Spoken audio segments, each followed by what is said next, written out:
भगवत गीता में एक रहस्य है। अगर आप आज गीता को खोल के कोई भी एक पन्ना पढ़ोगे, समझोगे, फिर गीता को बंद कर दोगे, 24 घंटे बाद, महीने बाद, हफ्ते बाद फिर से खोल के वही पन्ना देखोगे, वहां चीजें आपको बदली हुई नजर आएगी। हाँ, ऐसा होता है। क्यों? समझना। सनातन धर्म के पास जितने भी छोटे बड़े शास्त्र हैं, स्क्रिप्चर्स हैं, अगर आप उनको लाइन में लगाना शुरू करो, एक के बाद एक, एक के बाद एक, एक के बाद एक, हमारे पास इतने सारे शास्त्र हैं कि वो लाइन कभी खत्म ही नहीं होगी, बढ़ती ही रहेगी।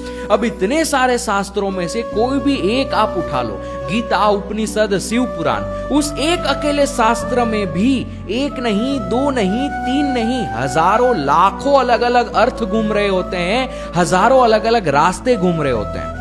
अर्जुन, जिसने भगवत गीता को खुद कुरुक्षेत्र के मैदान में सुना, वही अर्जुन को कलयुग में लेकर आओ और भगवत गीता थमा दो, वही अर्जुन भगवत गीता में से कोई और ही अर्थ को समझेंगे।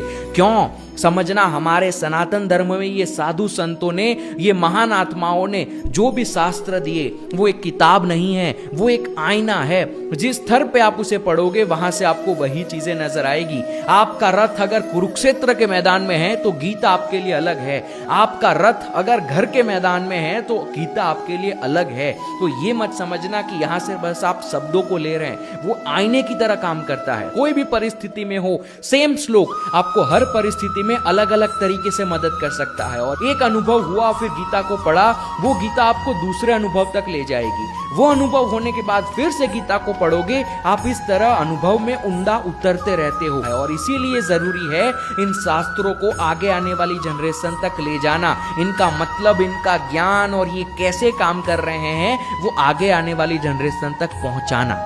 शिवम शिवम।